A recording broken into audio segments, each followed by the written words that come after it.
रात गहराती जा रही थी और तारा के कमरे में सन्नाटा पसरा था।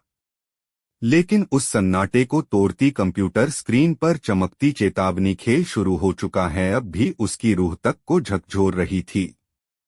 वह बुरी तरह डर चुकी थी। ऐसा पहली बार हुआ था कि कोई उसके सामने इस तरह चुनौती बनकर उभरा था।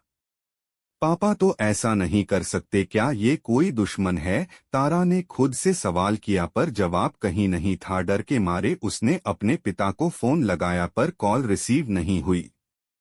उसने सोचा शायद वह सो चुके होंगे। कंप्यूटर को जबरदस्ती बंद किया, मगर जैसे ही लाइट ऑफ की और बिस्तर पर लेटी, मोबाइल स्क्रीन पर एक और मैसेज चमका। तुम्हारे अतीत में बहुत कुछ ऐसा है जो तुमने छुपाया, पर अब सब सामने आएगा। अगला सुराग तुम्हें कॉलेज की लाइब्रेरी में मिलेगा। अकेले आना, सुबह 6 बजे। तारा ने कांपते हाथों से मैसेज पढ़ा। दिल बुरी तरह धड़क रहा था। डर, गुस्सा और जिज्ञासा तीनों का तूफान उसके भीतर चल रहा था। सुबह कॉलेज की लाइब्रेरी। तारा ने अब तक किसी को कुछ नहीं बताया। वह अपने ड्राइवर को भी साथ नहीं लाई। चुपचाप लाइब्रेरी की ओर बढ़ी। चारों ओर सन्नाटा था। कॉलेज का गेट खुला था, लेकिन कोई दिखाई नहीं दे रहा था। लाइब्रेरी के भीतर घुसते ही उसे लगा जैसे समय ठहर गया हो। सब कुर्सियां वैसी ही पड़ी थीं, धूल जमी किताबें और कोनों में जाले। वह धीमे कदमों से अंदर बढ़ी। तभी एक टेबल पर एक पुरानी डायरी रखी दिखी, जिस पर लिखा था, तारा तुम्हारा सच यहीं छिपा है। डायरी खोली तो पहले पन्ने पर एक पुरानी तस्वीर चिपकी थी। उसमें एक छोटी बच्ची थी और एक अधेड़ उम्र का आदमी जिसके चेहरे पर चोट के निशान थे। तारा पहचान नहीं पा रही थी।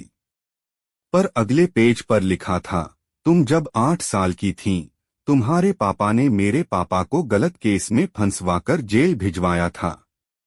वो एक मामूली वकील थे, लेकिन ईमानदार। तुम्हारे पापा ने उन्हें हटाने के लिए रिश्वत, झूठे सबूत और ताकत का इस्तेमाल किया। मेरा बचपन तबाह हो गया। अब तुम्हारी बारी है उस सच्चाई से मिलने की जिससे तुम्हें अब तक दूर रखा गया। तारा को यकीन नहीं हुआ। उसने कभी सोचा भी नहीं था कि उसके पिता ने किसी के साथ ऐसा किया होगा। उसकी आंखों में नमी आ गई, पर अगले ही पल गुस्सा उमड़ पड़ा। ये झूठ है। पापा ऐसा नहीं कर सकते, वह चिल्लाई। लेकिन तभी एक पुरानी सी टीवी स्क्रीन अपने आप ऑन हो गई और उसमें एक वीडियो चलने लगा। पुराना सीसीटीवी फुटेज जिसमें रघुवीर राणा एक आदमी को धमकाते दिख रहे थे। आवाज साफ नहीं थी, पर चेहरे सब बयां कर रहे थे। तारा अब टूटने लगी थी। उसे समझ नहीं आ रहा था कि सच क्या है, झूठ क्या है। वह भागती हुई लाइब्रेरी से बाहर निकली। उसी दिन दोपहर तारा चुपचाप अपने पिता के कमरे में गई। रघुवीर कुछ कागजों में व्यस्त थे। तारा ने एक गहरी सांस ली और कहा, पापा, क्या आपने किसी वकील को जेल भिजवाया था? रघुवीर चौंक गए। उनकी आंखें सन्न रह गईं। उन्होंने धीरे से कुर्सी छोड़ दी और कहा, तुमसे ये बात छिपाई थी, क्योंकि मैं नहीं चाहता था कि मेरी बेटी को मेरे अतीत की गंदगी छू भी पाए। लेकिन हाँ, मैंने वो किया था। उस वक्त मैं अलग था, दौलत और ताकत के नशे में चूर। तारा के लिए ये स्वीकार करना मुश्किल था, लेकिन अब सब सामने था।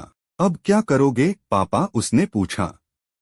रघुवीर ने गहरी नजर से तारा को देखा और कहा, अब वक्त है उस इंसान से माफी मांगने का, और तुम्हारे लिए वक्त है खुद को पहचानने का, क्योंकि ये खेल जो शुरू हुआ है। तारा के फोन पर एक और मैसेज आता है, तुमने पहला सुराग पा लिया।